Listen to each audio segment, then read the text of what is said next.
Olá, muito boa tarde. Hoje é terça-feira, dia 2 de janeiro de 2018. É o primeiro programa do ano, Camila. Tudo nós, não né? é? Olha só, a gente combinou, todos nós aqui, viemos todos de azul. Sabe-se lá o que isso significa. Um ano azul. Um ano azul. Todos nós, né? Tudo paz, azul. Equilíbrio. Então tá, então vamos Equilíbrio, começar desejando feliz aniversário para todas as pessoas que fazem anos hoje. Parabéns para os nossos queridos que fazem anos. E no Sem Censura de hoje, nós vamos falar de teatro, vamos falar de dependência química, vamos falar de gênero e sexualidade, vamos falar também do projeto Cidade Amiga dos Idosos. Os nossos convidados que estão aqui no estúdio são o Raimundo de Souza, que é ator e que está no elenco da peça Um Casamento Feliz, que vai estrear nessa semana. Essa semana, dia 4, quinta-feira agora. Maravilha, aqui no Rio, que teatro mesmo? Aqui no Rio, aqui ali na Gávea, no Teatro Vanucci. Começa na quinta, vai de quinta a domingo. Maravilha, vai com ser Eric muito bom. Johnson, é um espetáculo A belíssimo. ideia é ótima, a gente vai contar a história. É fantástico. Vai ser muito bom. E estamos com o Márcio Marinho, que é médico e também é escritor. E ele lançou o livro, ele está lançando a segunda edição do livro A Viagem de Mequinho ao Fundo do Poço, que é sobre dependência química. Vamos saber quem é Mequinho, que poço é esse, né, Márcio? Que poço é esse? Faz 30 anos que você trabalha com essa brincadeira. Faz mais exatamente 32 anos. Parabéns. Completei esse ano que passou. Parabéns. Obrigado. Estamos com Ina Volker, acertei? Sim. Que é gerontóloga e ela vem nos falar sobre o projeto Cidade Amiga dos Idosos. Gente, Veranópolis, óbvio, não é? Exato, Estou falando. Estamos com Éder Fernandes, que é professor de Direito e ele coordena o grupo de pesquisa Sexualidade, Direito e Democracia lá da UFSC, que é a Universidade Federal Fluminense. Isso. E nós vamos conversar sobre questões de gênero, por incrível que pareça, né, Éder? Dá problema até no meio acadêmico. Até no meio acadêmico, na família, na sociedade como um todo. Então é um tema muito relevante de ser falado no momento atual. Sempre. Prazer em tê-lo aqui. Muito obrigado, eu que agradeço. Estamos com Camila Abreu, nossa querida produtora de web, que vai conversar com vocês agora. Exatamente. Olá, boa tarde, pessoal. Boa tarde para vocês aí de casa.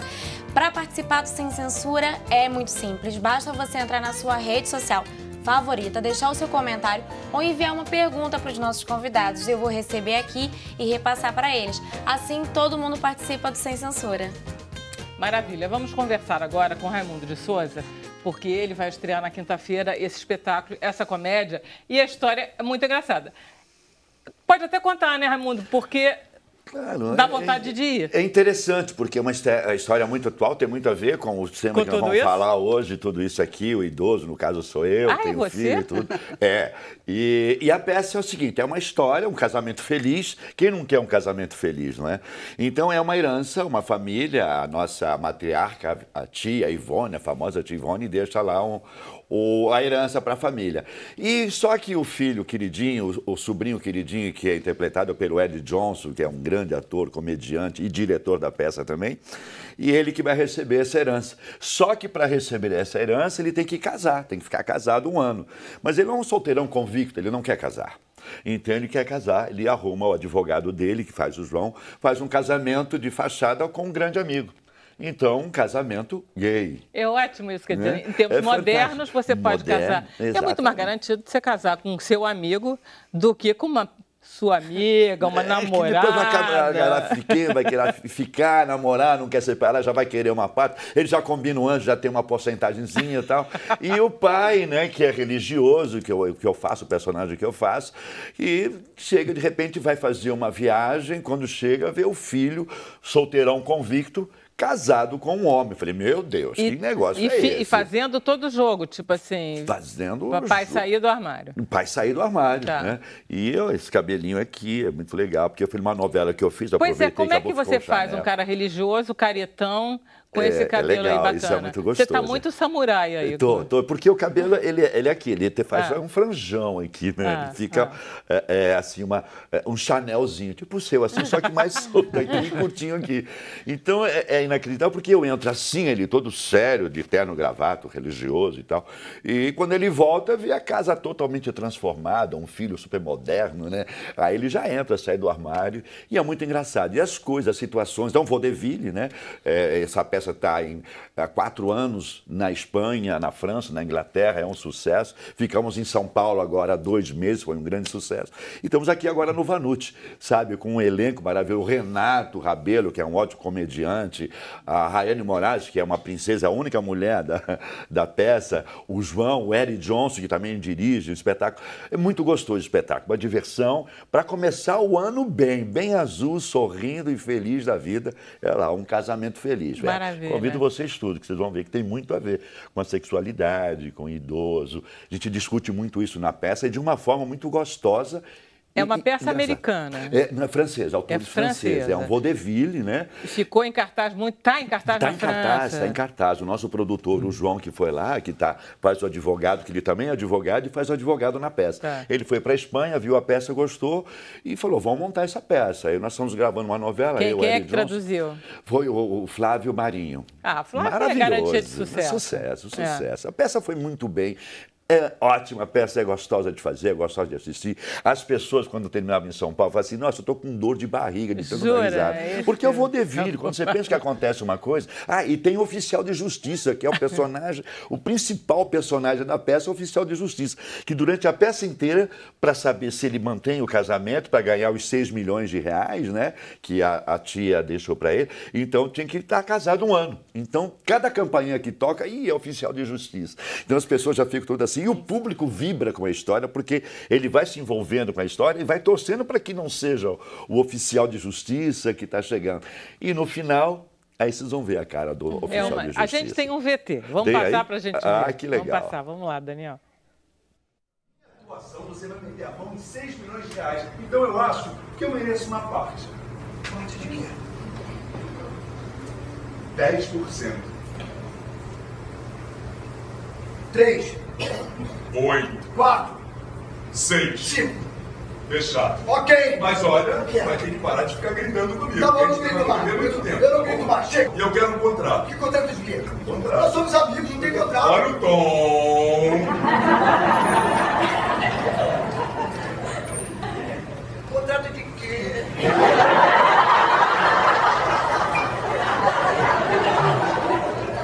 A gente é amigo. Muito bom. E assim, a peça é esse clima o tempo inteiro, sabe? As pessoas se divertindo, contando uma história que pode ser real. E hoje isso pode acontecer. E tem acontecido muito isso, né? Não, então... tem acontecido coisas muito engraçadas. Não tem acontecido todo mundo assinando contrato de namoro, para ficar bem claro que a gente não vai dividir bem nenhum. É só um namoro. É o namoro. E para ganhar 6 milhões é isso. Está lá, o retrato está aí. Lá no Teatro Vanucci, de quinta a domingo. Seremos dia 4 agora. Né? De quinta a domingo, que horas? Às 21 horas, de quinta, sexta e sábado, às 21 horas, e no domingo, às 20h30. Tá, para ficar um pouquinho mais cedo para liberar. Sai da praia, já toma uma cervejinha, vai direto e tal. E tá lá. É 1h30 de espetáculo, só alegria. Você está gostando de fazer? Eu amo, eu adoro, porque... Você gosta de fazer teatro, né, Eu Raimundo? adoro, eu fiz muito teatro, né? Vou fazer 50 anos de teatro agora, o ano que vem. Comecei em 1968, lá em São Paulo. Comecei com 16 anos, sou jovem, comecei jovem. E vou fazer agora. Então, fazer um espetáculo desse, um clássico, um vaudeville, sabe, uma comédia, que não é aquela, sabe, a gente fala, é pornô, sabe, ou apelativo. Não tem nada, é um texto, o texto é engraçado, a situação é engraçada, né? Então não tem nada de apelação. A ideia é boa, né? É muito bem construída, muito bem traduzida pelo Flávio, muito bem dirigida, me surpreendeu bastante. O Eri, ele trabalha como ator e dirigindo, ele cresceu. Foi a primeira vez que ele dirigiu uma peça? Eu já fiz, não, é a terceira peça. Eu fiz 171 com ele há uns 4 anos atrás. Uns 4 anos atrás, ele dirigiu uma outra que ele fez com a Camila, e essa é a terceira, quarta peça. Ele tem talento. Ele tem talento. Ele gosta, né? Ele gosta, e como ele é comediante, comediante, ele sabe a comédia, então ele passa muito para os atores, olha, vamos fazer aqui dessa forma. Uma vez eu fiz também com Ari Toledo, que me dirigiu num Vison Voador, que também é com a Marli Marley, que também é um vaudeville, sabe? E o comediante dirigindo, ele te dá o tempo da comédia. Eu sou ator, eu decoro. O Eric Johnson é aquele que sobe, o Eric Pinta Johnson, ele sobe sozinho, ele improvisa demais. No nosso espetáculo improvisa. Mas vocês conseguem improvisar, Sim, é muito gostoso. E o vaudeville é complicado, né? Porque tem entradas, tem tem as time, entradas né? certas e tal, isso dá. Mas a gente consegue. Se não conseguir com o Eric, aí você não consegue com mais ninguém. A gente tem momentos na peça que a gente fica assim atrás assistindo ele fazer o espetáculo. Ele e a menina, fica todo mundo assistindo. E ele faz pra gente. Então o espetáculo é muito divertido. É uma brincadeira, uma grande brincadeira que a gente leva muito a sério. E eu, sabe, fazendo esse espetáculo, com esse grupo maravilhoso, sabe, um espetáculo que tenho certeza que é para nós ficarmos aqui mais de 5 anos em cartaz, como um traíra encostado da vida. Essa primeira temporada é só até maio, é isso? Aqui, nós vamos ficar maio. Tem bastante, né? Sim, nós vamos fazer maio, depois vamos fazer em Niterói, em abril. Aí vamos voltar para São Paulo em maio, vamos ficar lá no Teatro das Artes, que foi um sucesso. É uma coisa assim inusitada, que é uma das primeiras vezes na minha vida que eu faço teatro, que eu vejo os produtores correndo atrás para levar a nossa peça para o teatro dele. Normalmente aqui tem pauta. Você nem acredita, né, Não, é inacreditável. No final no dia 25, lá em São Paulo, estava lá o pessoal do Teatro das Artes, no shopping, Shopping Eldorado, em São Paulo, nos chamando para fazer a nossa peça lá. Nós já estamos acertados aqui. A Ingrid nos chamou também para ir fazer o espetáculo, fazer lá no Teatro Vanucci, que nós vamos estrear no Wolf Maio a princípio.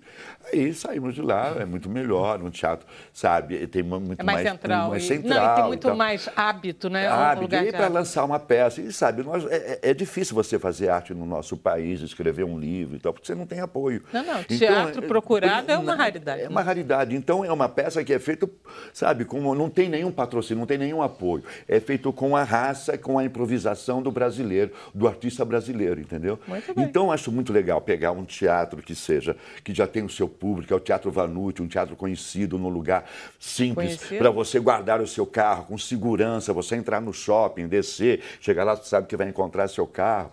Sabe, isso não corre risco de você sair na rua. Então, isso é muito vantajoso para quem, sabe, sai de sua casa e vai nos ver ao teatro. Né? Ver uma peça de teatro, ver uma comédia, sabe, Vera? Então, isso é legal, isso é muito bom. Conto vai dar com muito vocês. certo. Vamos lá, Deus quiser, se alguém comenta, alguém de São Paulo que já assistiu a peça vai comentar e vai dizer que gostou muito. Isso aí. E aí, Ana, conta lá de Veranópolis, que eu fiquei muito interessada em ir para lá daqui a pouco. Eu vou na próxima semana. Vamos lá. Então, em 2016, eu acho, foi 2017 mesmo, né? Que Veranópolis virou a primeira cidade brasileira. Foi final de 2016. Então, a gente começou o projeto lá, acho que foi em 2015. E Veranópolis aderiu a uma rede global, que é da Organização Mundial de Saúde, de cidades amigas do idoso, em 2016. Porque a gente, na verdade, adiou essa adesão à rede um pouquinho para primeiro fazer realmente o trabalho. Porque tem muito esse risco de uma cidade querer se chamar uma cidade amiga do idoso, que bem ou mal é um bom marketing, e não fazer o trabalho. Então, a gente preferiu primeiro fazer todo esse trabalho para realmente observar os critérios e os princípios que a OMS estabeleceu. Tá. A OMS, ela exige uma série de características? Sim. Então, o ela projeto... tem uma cartilha, assim, tipo, vocês têm que... Sim, mais ou menos. Então, o projeto foi criado, na verdade, do Alexandre Kalash, que é o meu chefe aqui no Rio, que na época, quando ele criou o projeto, ele era o diretor do Departamento de Envelhecimento na OMS, em Genebra. E ele criou esse projeto pensando realmente em duas grandes tendências globais, né? A urbanização e o envelhecimento. Cada vez mais pessoas idosas e cada vez mais pessoas idosas nas cidades. E essa necessidade de tornar uma cidade mais amiga do idoso, pensando, na verdade, na cidade através da lente do idoso ou do envelhecimento, mas reconhecendo que uma cidade amiga do idoso é cidade para todas as cidades. Não, né? Claro, qualquer cidade que protege uma minoria, na verdade, já está protegendo a maioria. Sim, exato. Necessariamente. Né? Se você tem um acesso muito bom de trânsito, todo mundo é beneficiado. Mas olha só, Nova York, Manhattan, é uma cidade amiga do idoso. Sim, eles né? Eu estava lendo isso. Sim. Manhattan tem aquela quantidade, não sei nem quantos milhões de habitantes, gente, 11 milhões de habitantes que tem Manhattan, não tem tudo isso não, né? Mas enfim, whatever. A Camilinha? Eu vou pesquisar aqui. E Veranópolis tem quantos mil habitantes? Tem 22 mil. Olha só, como é que duas cidades tão diferentes podem ser amigas dos idosos? Porque o grande diferencial do projeto é que a gente trabalha com o próprio idoso para ele definir o que é uma cidade amiga do idoso.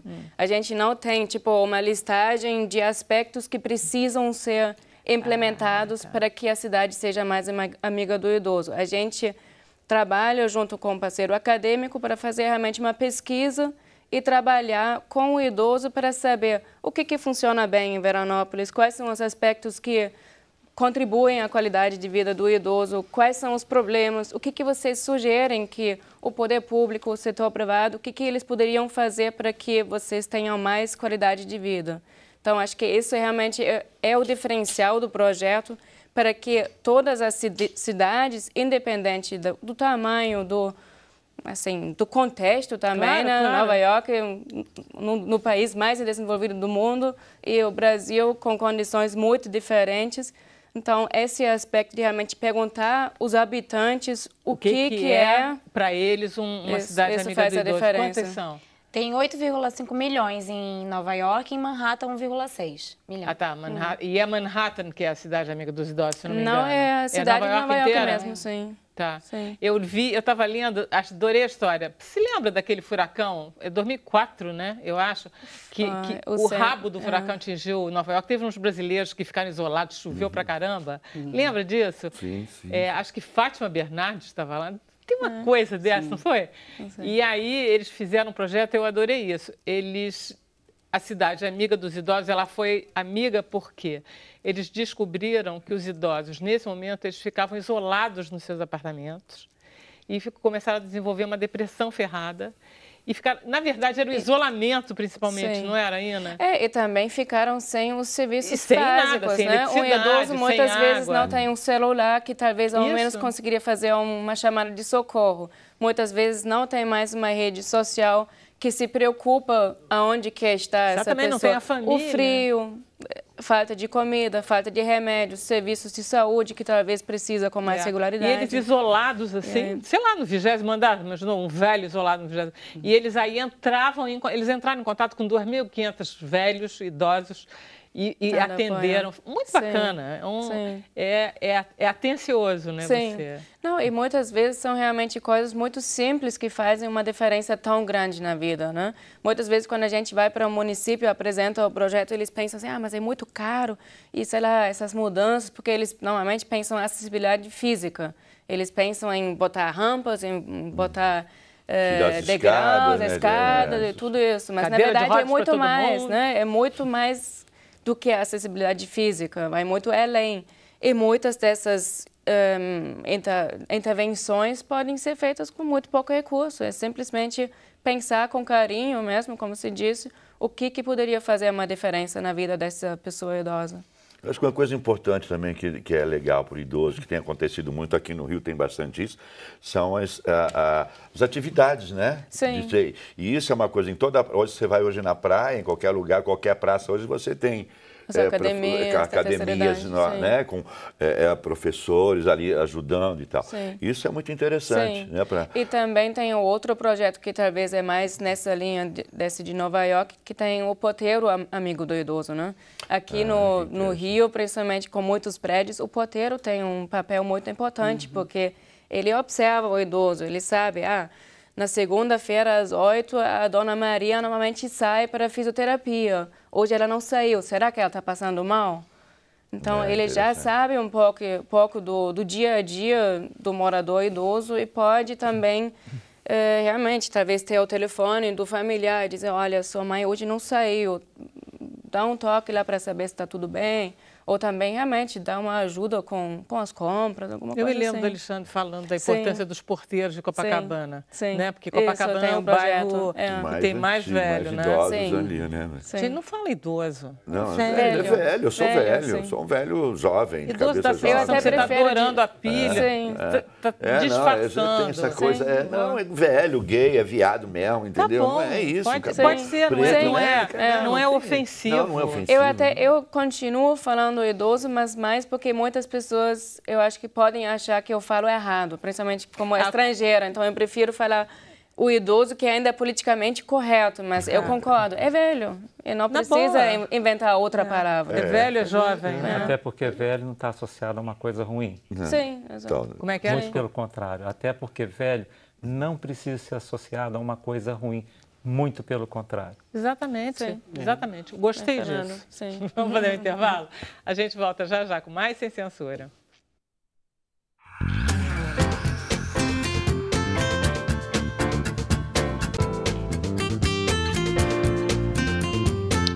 E estamos de volta com Sem Censura. Camila, temos perguntas? Temos um comentário também do Juliano Carvalho. Ele falou: o vinho, quanto mais velho, melhor. Não pensei nisso. Eu ia até falar sobre isso, mas como eu falar sobre dependência química, tirei Você o achou vinho, melhor ia ser falar melhor sobre falar isso. de outra Tá coisa. certo. Não faz mal. É o politicamente correto, né? Isso aí, doutor. E tem uma pergunta aqui da Vivian. Ela pergunta: o que é envelhecer de forma ativa? Então, envelhecer de forma ativa, a gente não vê simplesmente como envelhecer fisicamente ativo ou economicamente ativo. Muitas vezes as pessoas criticam até o conceito do envelhecimento ativo por isso, porque eles acham que é só economicamente ativo ou fisicamente ativo, mas não é isso. O envelhecimento ativo é o processo de criar oportunidades ao longo do curso de vida em 3 ou 4 pilares, que é a saúde, a participação, a proteção e conhecimentos, ou educação continuada, à medida que a pessoa envelhece. Então, já tem esse aspecto realmente de curso de vida. A gente não precisa falar sobre envelhecimento quando a gente torna 60, 70 ou 50, talvez. A gente precisa pensar em envelhecimento desde cedo, desde sempre, porque o quanto mais cedo que a gente se prepara e investe nesses 4 capitais que eu falei, a saúde, a participação, conhecimento e a segurança, melhor. Um projeto de sociedade, né? Sim, Sim. sim. Mas isso está muito ligado à política pública, não está? Você te Sim, falou sobre sim. isso, mas Sim. o envelhecimento está muito ligado Sim. ao investimento que o governo faz Exato. no seu velho, porque senão Sim. ele sozinho vira um capitalismo selvagem pesado. Você Sim. ter que cuidar da sua previdência privada e ficar investindo dinheiro para ter dinheiro quando você envelhecer.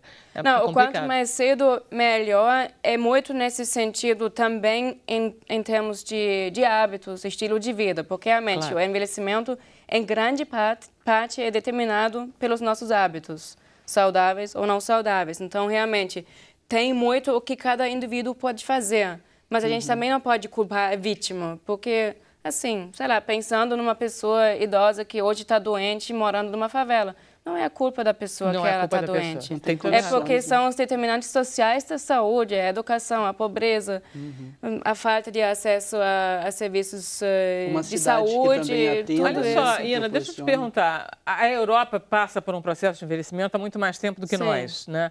E a Europa muito- teve toda essa... Agora o negócio está meio complicado, mas enfim, durante 40 anos ela teve um welfare state de Sim. um equilíbrio Sim. demográfico e de renda. Você acha que envelheceu-se melhor lá? Com certeza, porque eu acho que foi um processo muito mais lento. Assim, se você comparar a França e o Brasil, a França, ela demorou 150 anos para dobrar a sua população de 10 a 20%, população idosa. Tá. O Brasil vai fazer esse mesmo processo em 20 anos. E a França fez isso em paralelo, ela enriqueceu, né? Exatamente. Desenvolveu o welfare state.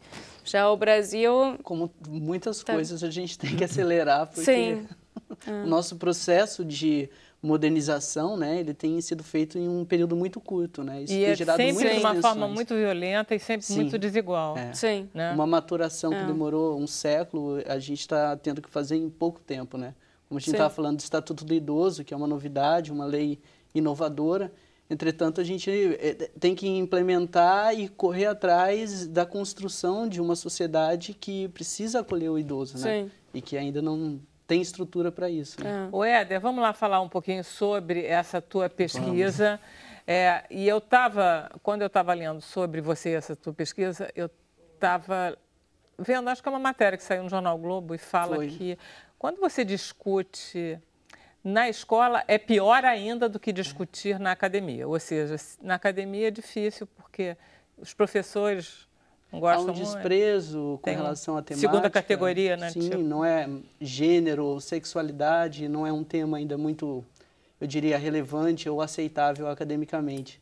Mas nós temos também um outro problema que é o sistema educacional nosso, né? Que falar de sexualidade na escola também é pensar que tipo de educação a gente tem proporcionado à nossa população. Mas isso você está falando do Brasil, a gente está falando do mundo inteiro, não Sim, está, não? Claro. Porque realmente, desse ponto de vista, eu acho que aí a gente não está devendo nada a ninguém. Eu digo assim, enquanto projeto de sociedade, até chegar a uma fase idosa, né, nós temos que discutir todas as questões que envolvem a constituição do ser humano e aquilo que dá a ele condições de vida digna.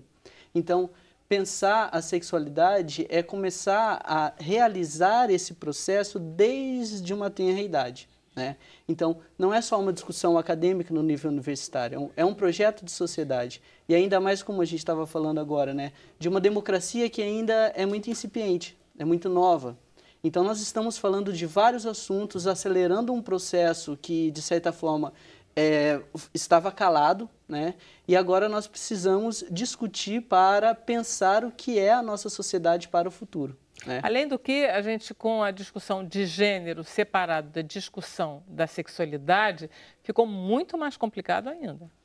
Resumidamente, sexo e gênero, né, são duas palavras que às vezes são muito confusas no senso comum, elas são muito próprias desse período que nós chamamos de modernidade. Porque, historicamente, se você olhar a medicina, ela sempre pensou a diferença entre homem e mulher numa diferença de categoria. A mulher era um corpo mais deficiente do que o corpo masculino. É só com a modernização também da própria medicina é que se pensa a diferença entre os corpos e aí se torna a palavra sexo uma questão de diferenciação corporal. E aí, então, ao mapear o corpo do homem e o corpo da mulher, se percebe também que algumas outras características são constituídas na sociedade. Por isso, também se coloca dentro do debate a palavra gênero. Então, eu poderia dizer que biologicamente discutimos sexo, sociologicamente discutimos gênero. Mas nós sabemos também que o nosso olhar sobre a biologia é um olhar social. Tanto que a gente fala, né, uma planta do gênero feminino ou masculino. Então, e o sexo, ele também, de certa forma, interfere no modo como a sociedade constitui o masculino e o feminino. A gente fala, é natural que seja assim, não é natural que seja assim. Os meninos usam azul, as meninas usam rosa. Não, as crianças, os homens. Meninos... Meu neto, por exemplo, estava querendo... Os homens usam azul, as mulheres... Os homens paqueram as mulheres e as mulheres ficam brincando com bonecas e bonecos. O meu neto estava querendo, olha, eu quero um boneco de presente. Ele ganhou o carrinho, ganhou, entendeu? É justamente essa diferenciação dos dois estratos, ou das duas ciências, que constitui a modernidade. Só que a gente tem um processo de modernização da sexualidade que ainda é muito lento. Num país que é conhecido no mundo inteiro como o país da sexualidade, né, de repente você observa estatisticamente que nós somos um dos países com maior taxa de mortandade de pessoas trans, de pessoas LGBT, de mulheres que, de certa forma, não têm um atendimento satisfatório dentro das delegacias no caso de violência de gênero e tal. E aí, então, que entra essa necessidade política de falar sobre gênero e sobre sexualidade. Então, se pensarmos o que queremos enquanto democracia, necessariamente precisamos falar a respeito dos idosos, precisamos falar a respeito das crianças, precisamos falar a respeito de gênero e sexualidade. Desde a universidade, mas também desde lá da educação infantil. Porque hoje em dia, na modernidade também, a gente introduziu a felicidade das pessoas. É uma das prerrogativas, a gente quer que o equilíbrio, que o bem-estar, que a felicidade sejam coisas ao alcance do indivíduo, qualquer que seja ele. É aí que entra também o papel das instituições, como o direito, né? O direito ele existe para resolver o problema das pessoas. Então, de repente, você observa uma alta taxa de violência doméstica, mas especificamente de violência de gênero, né? É óbvio que há diferenças específicas se você também trabalhar com as mulheres brancas, mulheres negras, mulheres indígenas, mas temos um problema.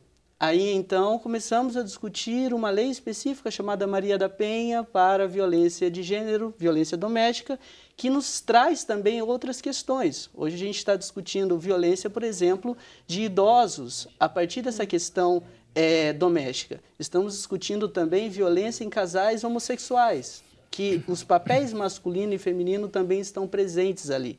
Então, é uma discussão sobre que sociedade nós queremos constituir.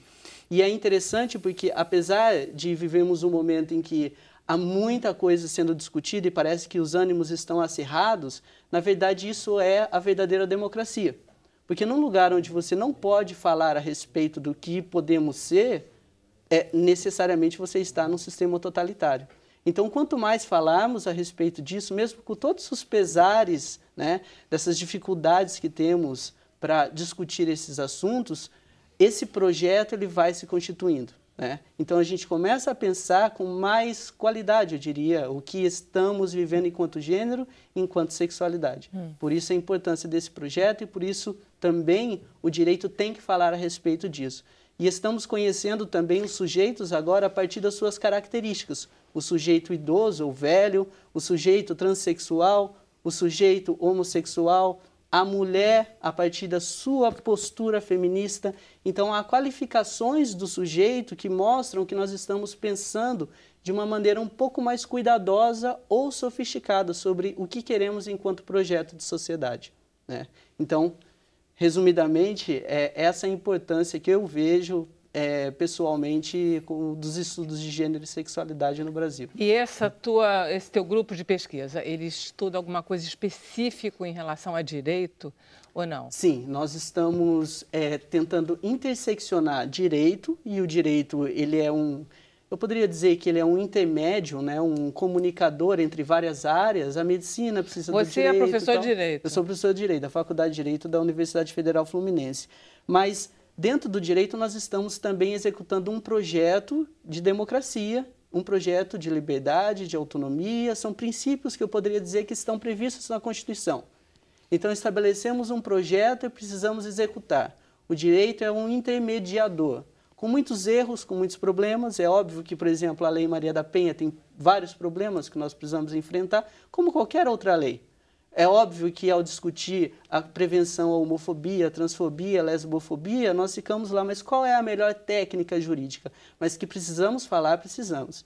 Então, o grupo de pesquisa, ele olha para o direito que, de certa forma, se calou a respeito da sexualidade, ou quando falou da sexualidade e ainda fala de uma maneira pejorativa, de uma maneira não muito bem vista, né, para voltar o seu olhar para uma perspectiva um pouco mais permissiva, um pouco mais libertadora. Você não acha o direito, enquanto ele estava só nos direitos humanos, ele ficou falho, é isso que você está dizendo? Ele precisava ser mais claro? Nós precisamos pensar, por exemplo, uma categoria que nós chamamos de minorias, né?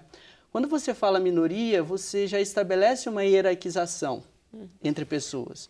Existem aqueles que não precisam de uma proteção, porque, de certa forma, estão vivendo tranquilamente dentro de um padrão de sociedade, e as minorias que precisam de proteção, e aí elas acabam sendo subalternizadas. Nós precisamos pensar um projeto, e isso ainda está em construção, e que nos leve a um padrão de igualdade, mesmo com todas as diferenças. Não é transformar todo mundo na mesma coisa ou as mesmas condições para todos, porque somos diferentes. Então, agora é o momento do direito começar a pensar com mais qualidade quem são os seus sujeitos, porque ele nos deu uma promessa na modernidade. Ele disse, todos são iguais perante a lei. E a todas essas pessoas eu vou dar liberdade, eu vou dar autonomia, dignidade e felicidade. Mas como produzir isso num mundo que é tão plural e tão diverso? E como é que, então, o direito vai lidar com o preconceito? Essa é uma questão que nós estamos debatendo. Nós podemos, por exemplo, lidar com uma legislação específica que fale sobre isso. Só que a gente também tem um outro problema, né? Porque quando a gente fala de direito para punir as pessoas, nós estamos acionando um dispositivo histórico segregacionista, O que eu estou dizendo com isso? O nosso sistema penal, ele basicamente até hoje, com algumas exceções agora nos tempos atuais, ele é para pessoas pobres, pessoas negras. Então nós temos também que lidar com problemas de diferença social muito gritantes, desigualdades que são profundas da nossa sociedade. Então, ao mesmo tempo, por exemplo, que uma Lei Maria da Penha, ela trabalha com um sistema punitivo, ela também acaba fazendo seleção, porque um homem rico, branco, de classe alta, provavelmente não vai ter a mesma consequência da legislação que um homem negro ou um homem de baixa renda. Mais ou menos. Então nós precisamos... Mais ou menos. Quando a lei é clara, a lei é muito clara. Eu me lembro que quando se estabeleceu que o devedor de pensão era preso, e eu conheci várias pessoas ricas, brancas, presas. Não, claro, eu não estou dizendo que ele não atinge. Quando ela é simples e clara, sim, quer dizer, sim, a gente está lidando, por exemplo, no caso do Márcio, a desigualdade vai ser terrível, porque a gente vai estar lidando com viciados tratados como criminosos. Claro. É nessa linha que o negócio Mas é por isso que eu te disse que ainda é um projeto que a gente não sabe muito bem como lidar, por isso tanta atenção. Né? Claro, Quando você fala feminicídio, mas então eu vou constituir uma lei, homicídio é homicídio, é assassinato igual. Não é igual. É uma questão que exige uma sensibilidade maior. Mas eu não posso te dizer que o direito ele vai nos dar a melhor fórmula, porque é impossível que isso aconteça. Mas basta que o direito comece a pensar. Mas basta que falemos a respeito. Né? Então é por testes, é por resultados. São políticas públicas. Uma política pública ela é baseada em finalidades. Será que a gente está conseguindo atingir determinada finalidade? Uma finalidade, por exemplo, da Lei Maria da Penha, que tem sido discutida, é o seu efeito simbólico. Hoje nós já sabemos, né, que existe uma discussão sobre violência doméstica. As mulheres já sabem que elas são mulheres e que elas não necessariamente precisam estar numa relação de submissão. Elas já começam a pensar uma nova forma de se compreender no mundo, como uma questão racial. Pessoas negras agora também estão se pensando e se tornando, de certa forma, mais autônomas nessa percepção do que é estar no mundo, reivindicando seus direitos, homossexuais, transexuais. Então esse é o principal papel do direito, é produzir essa intermediação que nos leva a realizar um projeto de sociedade e que vai gerar condições de maior igualdade. Maravilha, eu adoro o seu direito. Isso aí está na nossa peça, né? Isso é o que fala. Se quiser falar sobre isso, vai lá. Ir lá. Porque fala muito mesmo sobre do meu personagem, por exemplo, que ele demora, ele sofreu muito na vida porque a família não sabia o que ela realmente, então teve que fazer o casamento forçado, que não queria, teve uma vida infeliz. Eu não sei se você concorda, por exemplo, pessoas homossexuais, transexuais, que desde a infância já se percebem como homossexuais, mas não podem falar. Não podem falar, claro. Não podem nem valorizar aquilo. Não pode, porque isso é um tabu muito forte na sociedade. Então não é só a questão... brasileira, quando eu comecei a fazer teatro, que eu falei em 68, o machismo era muito forte. Meus irmãos, meus amigos, viado. É coisa... Entendeu? Eu fazia dança, eu fui bailarino, eu estudo dança, então fazer balé clássico naquela época era viado, era gay, quer dizer... quiseram até ser, porque eu tenho 5 filhos, 6 netos hoje. Então, essa luta que você tem com o preconceito das pessoas, e na peça, e na peça que nós temos, a gente fala exatamente sobre isso, que o meu personagem, que ele vai, como nós estamos comentando ali, que quando ele mais velho para falar sobre a sexualidade é mais difícil, né, que dá depressão, que ele fica sozinho. Não, os mais idosos, né, que agora têm uma sobrevida maior, e também com a indústria farmacêutica, Viagra e outros instrumentos têm uma vida sexual mais longeva, também agora estão discutindo essas questões. Ou homossexuais que depois dos 50 anos assumem a sua homossexualidade, ou a gente até comentava um pouco antes da questão da Laerte, que agora assume a sua transexualidade. Isso gera também uma percepção de uma novidade, né? O que é isso? O que estamos falando enquanto liberdade, enquanto autonomia, enquanto projeto que a pessoa pode realizar para si mesma. Bacana. Vamos lá fazer um intervalinho, a gente volta já já.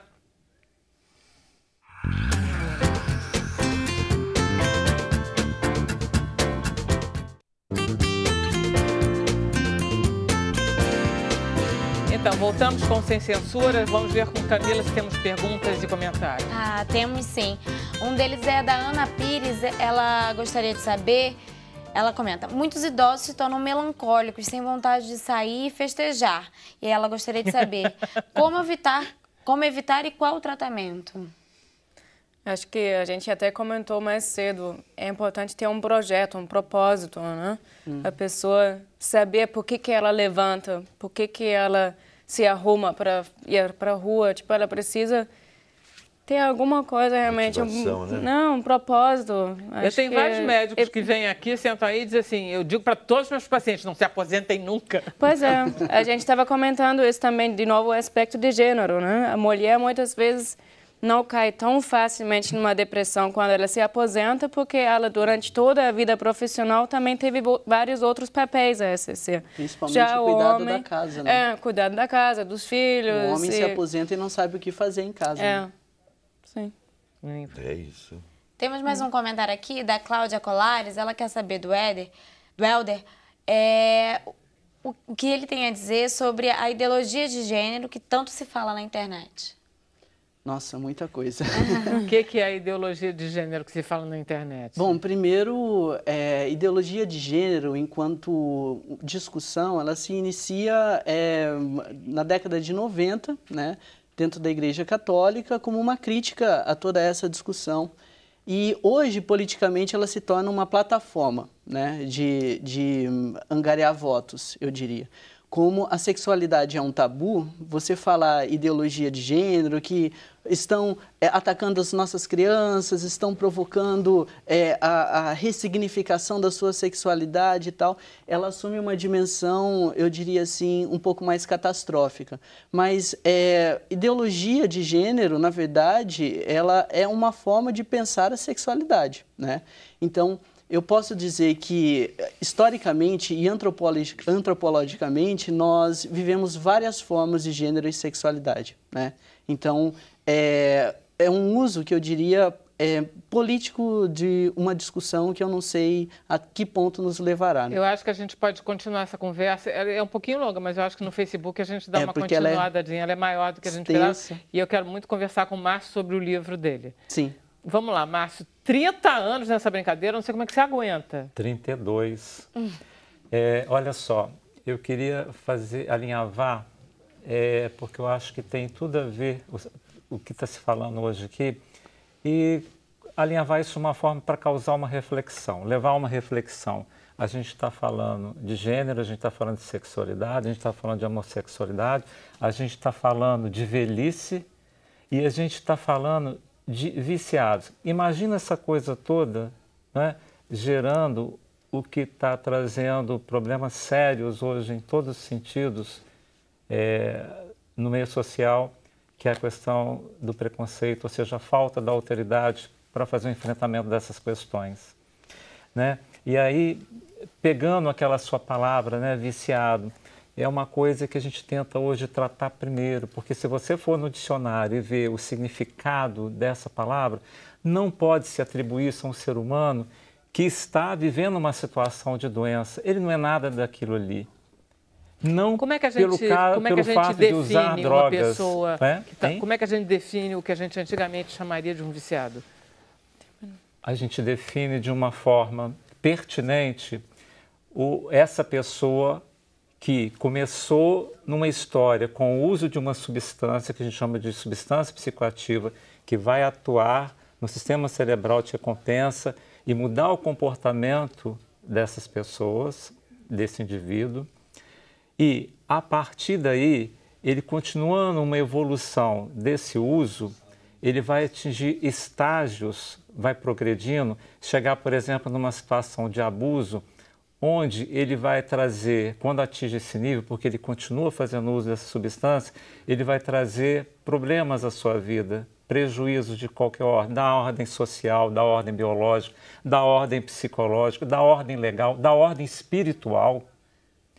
E aí ele pode avançar desse patamar que nós chamamos ainda de abuso para um patamar que nós chamamos de dependência. E é essa dependência que as pessoas chamam de vício, só que hoje a gente pode chamar de dependência. A pessoa mostra estar desavisada quando usa esse termo, porque nós sabemos que isso é uma doença, está muito bem estruturado está muito bem organizado, sistemas que explicam as teorias, os modelos que explicam que isso é uma doença e que, inclusive, fundamenta o nosso trabalho para permitir fazer o que se chama de tratamento. Como é que vai tratar vício? Vício, numa linguagem mais chula, a gente pode chamar também de ser vergonhice. Eu não estou há 32 anos trabalhando com ser vergonhice. Se eu tivesse estudado tudo que eu estudei para tratar de ser vergonhice, mais ser vergonha eu seria. E, no entanto, nós estamos falando de uma doença séria, complexa, de alta incidência em todo mundo, que tem trazido problemas de toda a ordem, principalmente no núcleo familiar, principalmente para as pessoas que estão sofrendo muito em função disso, sofrem, às vezes, sem saber o que tem, sem entender isso e sem saber que isso tem solução.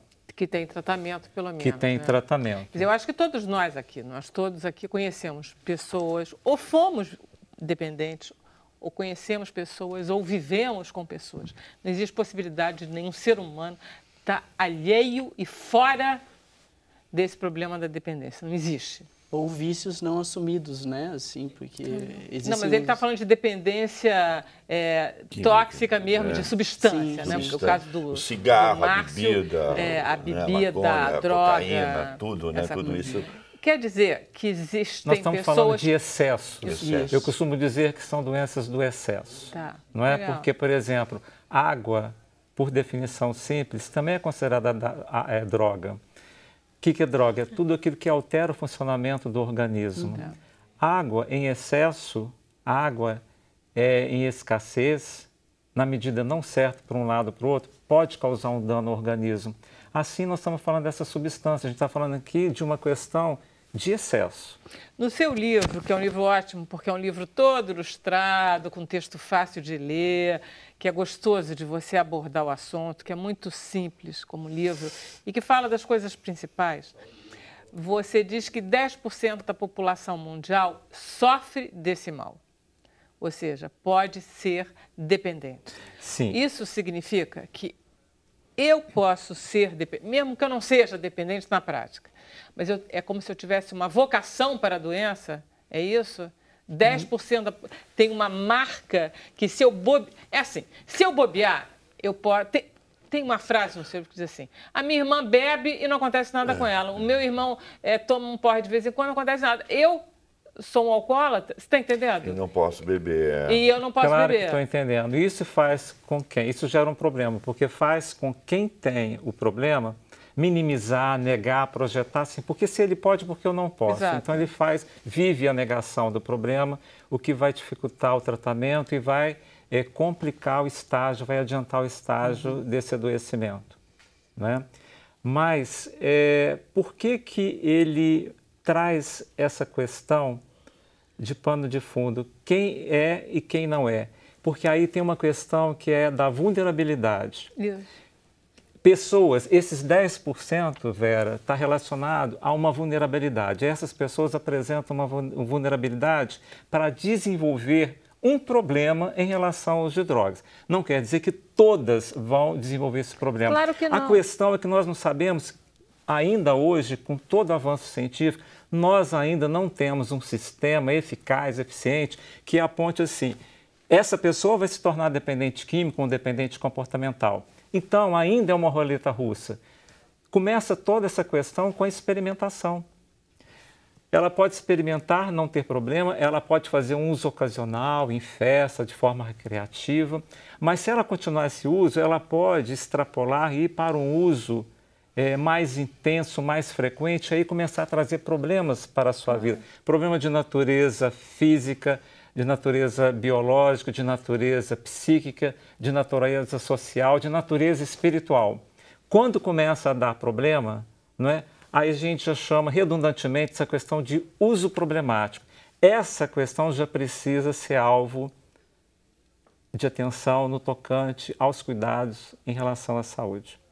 E passando desse terreno, desse limite do abuso, aí nós vamos mais ali na frente encontrar a pessoa desenvolvendo esse uso, esse consumo, nós vamos encontrar uma situação mais problemática, que é o que as pessoas chamam equivocadamente de vício, que aí nós estamos falando de um adoecimento, de uma doença crônica, como já está bem configurado pela ciência, a que nós chamamos de dependência física. Então, não é uma questão de tudo ou nada, é uma questão que começa no uso, que pode passar através de uma evolução lenta, gradativa, para o abuso, e aí transpor para a questão da dependência. E a gente nunca vai saber se aquela pessoa pode ser ou não não está escrito na testa se ela vai ser ou não. Não há características determinadas. Não há características. Esse seu livro a gente compra onde?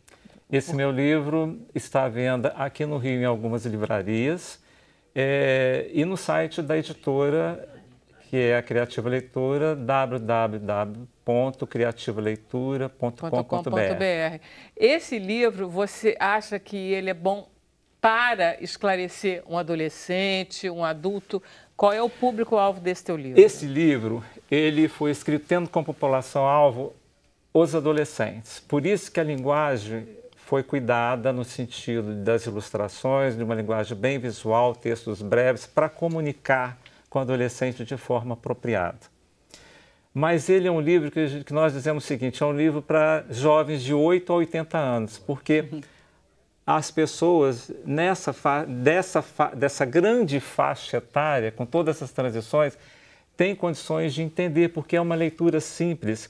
E eu não tento fazer moralismo, eu não tento fazer doutrinação, eu apresento de uma forma suave, claro, nem por isso deixar de apresentar de forma responsável, com todo o cuidado que esse tema precisa. Olha só, quando você pega uma pessoa que está com problemas, está com uso problemático de drogas, seja ela qual for, o álcool, cocaína, maconha, o que for, você, com 32 anos de prática, você já tem condições de dizer esse sai, esse não sai, esse se livra, essa não se livra?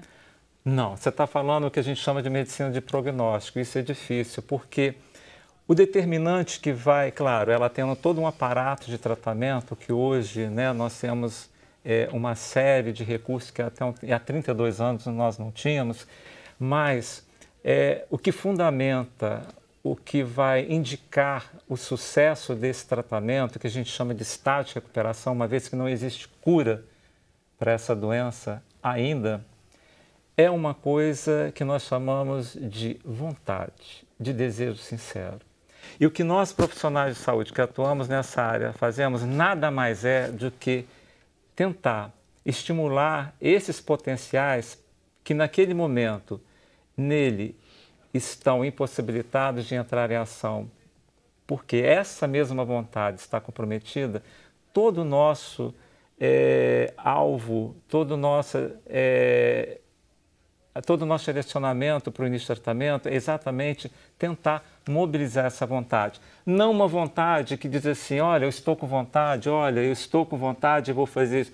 É uma vontade em outro sentido. É uma vontade que precisa ganhar a conotação da sinceridade, da honestidade. Eu sei, Márcio. É o que a gente chama de desejo real. Há 30 anos e foi a coisa mais difícil que eu fiz na minha parei vida. Há 4 meses. E eu sei que é uma coisa horrorosa parar de fumar, parar de usar crack, parar de usar maconha. Então, porque não é vício, isso é porque é uma doença. É uma doença. É isso mesmo. Gente, eu queria agradecer muito a presença de vocês. Foi adorável esse primeiro programa de Sem Censura. Mas eu não vou largar vocês ainda. Vou ficar com vocês no Facebook. Okay. Se você quiser, vem com a gente. A gente volta amanhã, se não, às 5 horas da tarde, né, Camila? Isso. Então tá bom. Vamos lá ou vamos lá? Até amanhã.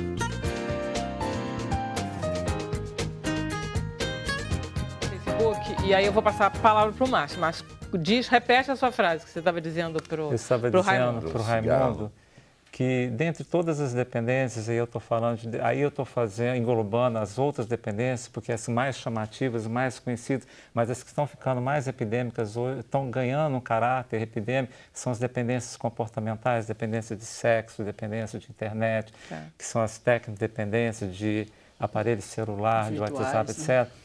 Essas dependências estão ganhando cada vez mais fôlego, né? Você Mas anda pela rua que você vê indícios dessa Qual é a dependência. dependência mais difícil? A dependência mais difícil para se tratar é a dependência do tabaco. Eu já Eu tinha sofri ouvido muito. falar. Eu já parei pelo menos umas 5, 6 vezes na minha vida, até de apostar tapa na cara com um amigo final de ano, ó, quem pegar outro toma. Aí eu tive que apelar para a dependência minha, para remédio. Tomei um remédio, meu médico, com acompanhamento médico, e até falou, você quer parar? Quer. Aí eu tava, não para agora. Ele falou, você está gravando uma novela, muito texto, não sei o quê.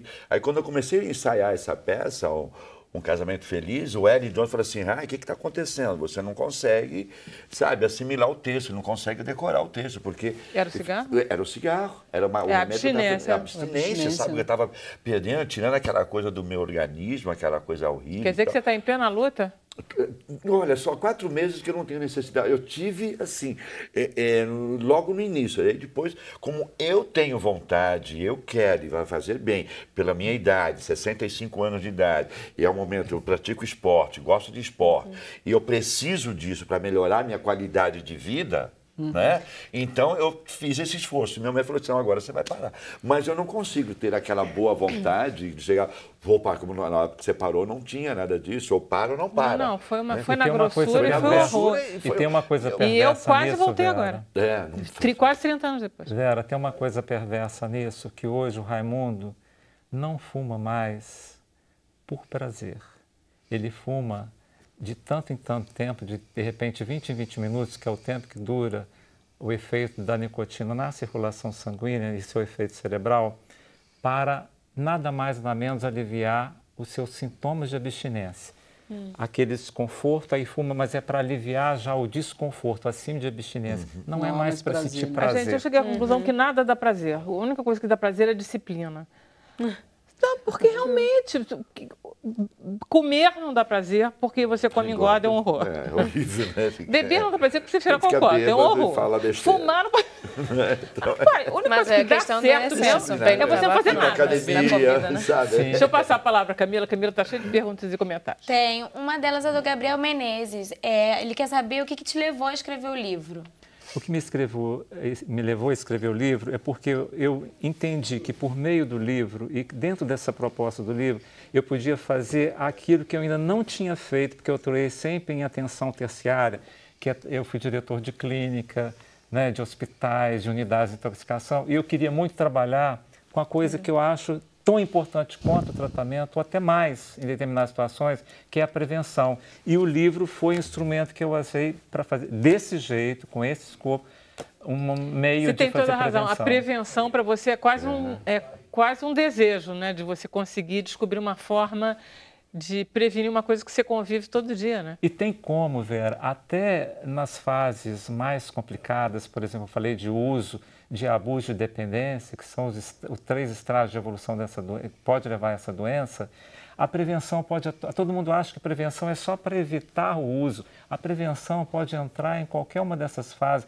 Você pode, mesmo na fase de dependência, fazer um trabalho preventivo para que dentro da dependência, que cabe várias também, uma vasta gradação, você pode fazer prevenção e evitar que saia desse patamar para alcançar patamares mais complexos que vão talvez mais comprometendo a vida da pessoa, que a gente não pode esquecer que é uma doença que leva à morte ou à loucura ou a ficar trancafiado no sistema penitenciário pelo resto da vida. Além do que você destrói toda a sua vida familiar, ou seja, quando você destrói a sua vida familiar, você está destruindo a vida de pessoas. Você destrói, literalmente. Então, não é uma pessoa sozinha que vai embora, né? Vão embora 5, pelo menos. E durante toda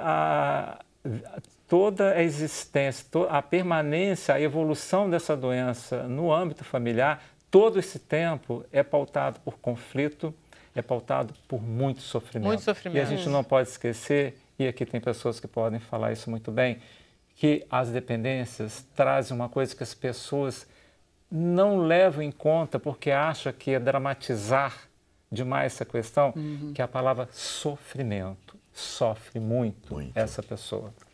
A despeito do que as pessoas pensam e levam pela questão do preconceito para outro lado, dizendo que isso é envergonhice como de você, né? Hedonismo, etc. Eu tenho uma coisa engraçada. As pessoas também, quando você para, ou quando você deixa de beber, ou deixa de fumar, existe também o preconceito. Sabia?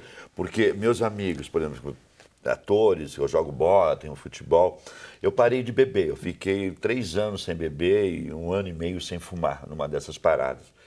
E eu comecei, obviamente, a deixar de ir em certos lugares ou em determinados lugares que meus amigos iam só para beber.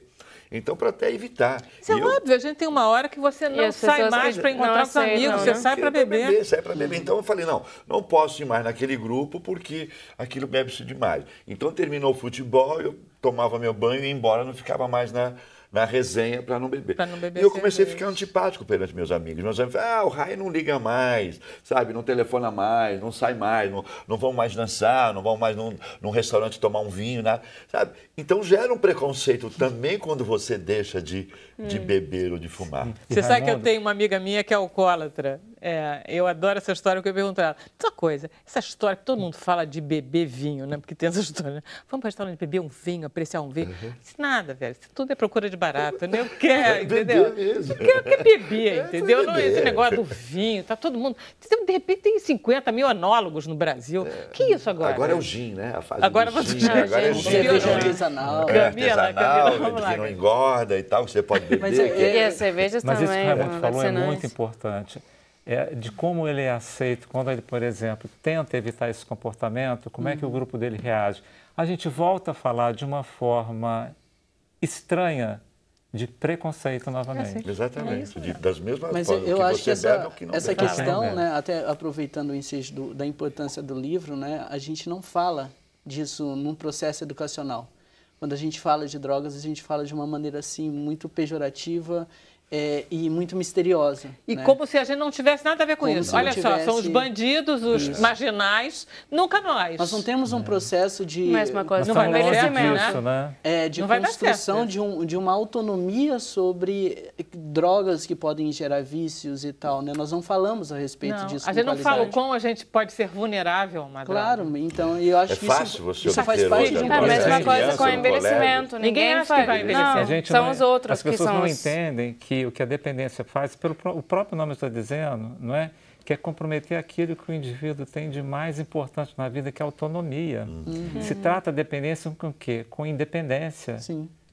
Toda a base de qualquer tratamento bem direcionado é voltado para a questão da retomada da autonomia. É fácil? Não, mas esse é o intento a ser perseguido por todos os profissionais que trabalham com Eu faço dependência.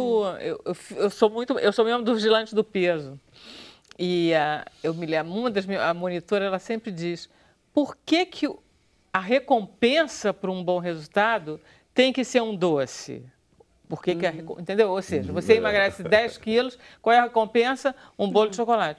Não pode ser outra coisa, entendeu? Não pode ser assim, 10 minutos pegar... de corrida.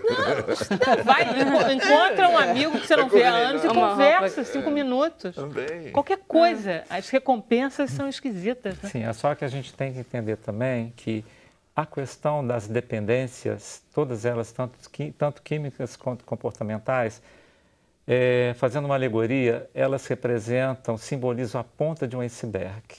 Abaixo do nível d'água, a gente vai encontrar outras questões muito profundas e aí sai daquela rasante, né, do conceito ou do preconceito de que essa questão é muito simples e vai para aquela ideia do tudo ou nada. Se a questão é usar droga, então se resolve isso como? Parando. Deixando de usar droga. E não é Só assim, parando. porque Quem tem esse dera. pano de fundo, tem esse transfundo, O porquê que que você tem até chegou até lá. implicação de natureza espiritual que faz disso uma coisa extremamente complexa. É assim. E tem a ver o negócio do comércio também, né? Que é uma coisa Tem. muito séria que a gente, né? Porque fala o que está consumindo, quem compra bebida, quem compra cigarros, quem compra a droga ilícita, quer dizer, você está ajudando uma facção.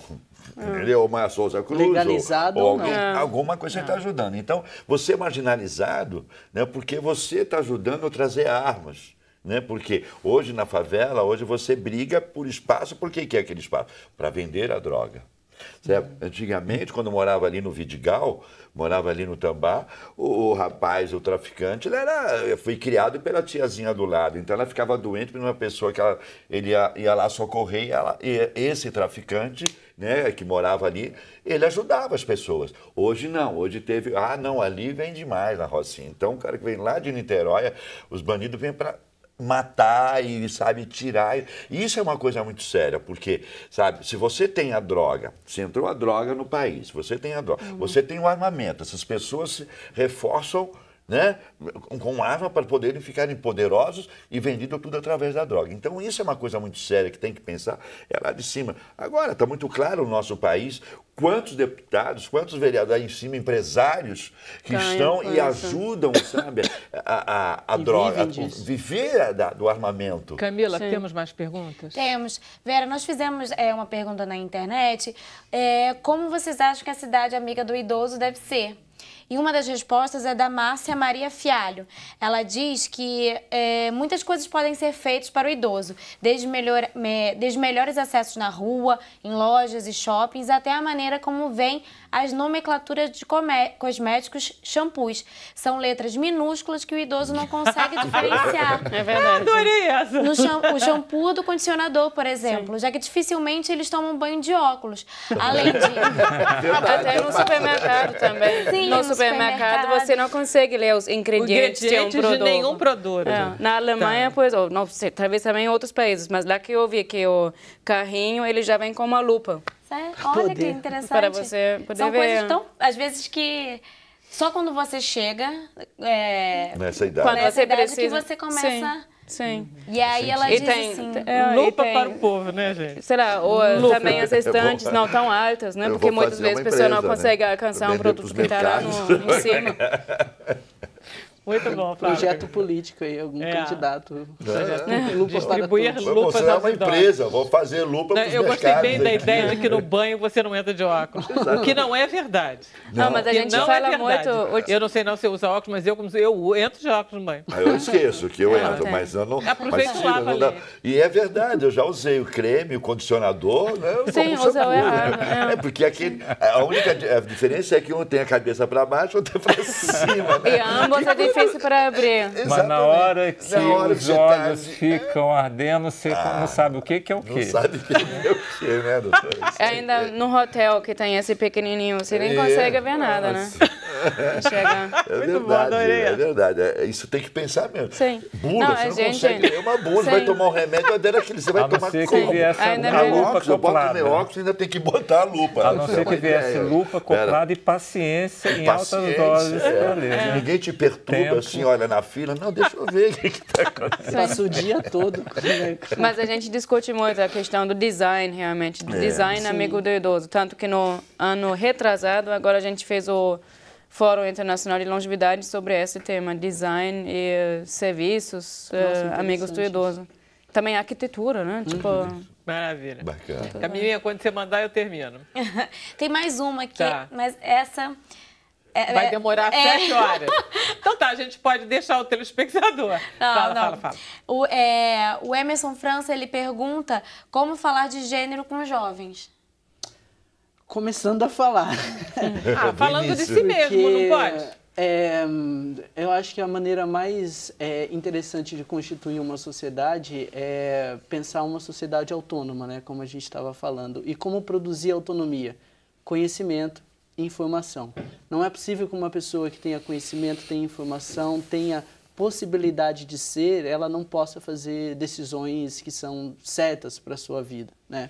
E também é interessante porque a questão da juventude ou da criança, do adolescente, é uma questão nova também, né? Se você pensar o ECA, o Estatuto da Criança e do Adolescente, é da década de 90, né? Você pega programas de domingo, da década de 80 até 90, você olha hoje, você fala como que a gente permitia esse tipo de programação, né? As músicas, os grupos. Então, é uma coisa recente também na vida democrática do nosso país. Então, pensar o que fazer enquanto educação para jovens, na verdade, é pensar a própria educação em si, né?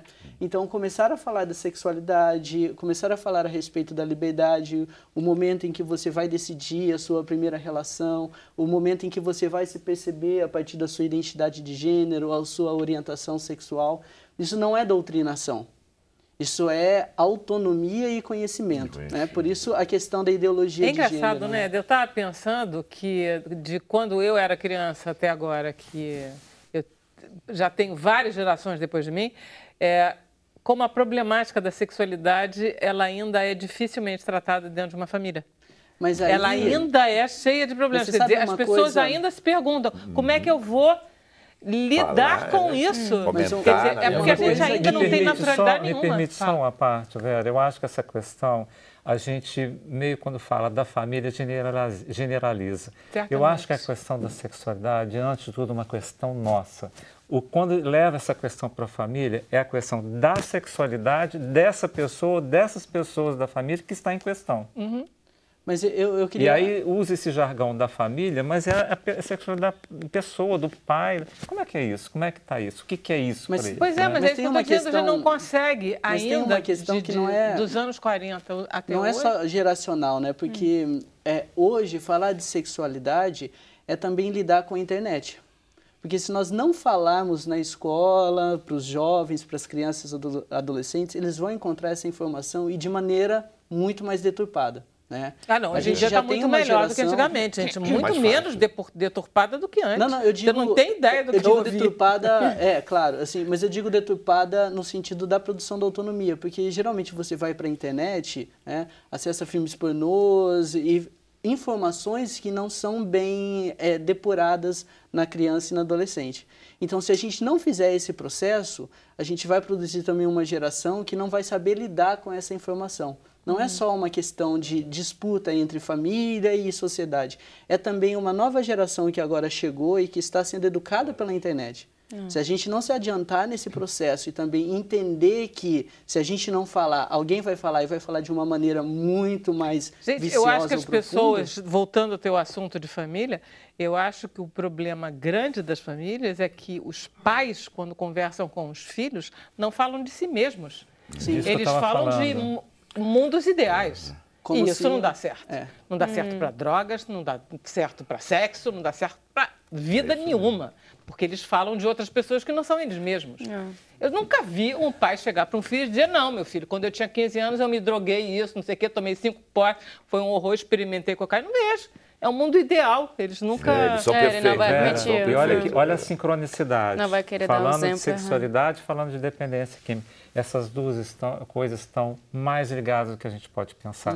Porque no transfundo dessa questão, lá naquele pano de fundo, lá no fundo do iceberg, nós vamos encontrar a sexualidade quase sempre como sendo o principal problema que está lá nesse abissal da pessoa. Interessante. Verdade. O cigarro geralmente é ligado à pessoa que não tem uma certa vergonha e começa a fumar para ter alguma coisa. Uma certa segurança, né? A sociabilidade que gera o álcool, ou as suas primeiras relações sexuais, você precisa do álcool para poder relaxar, para poder...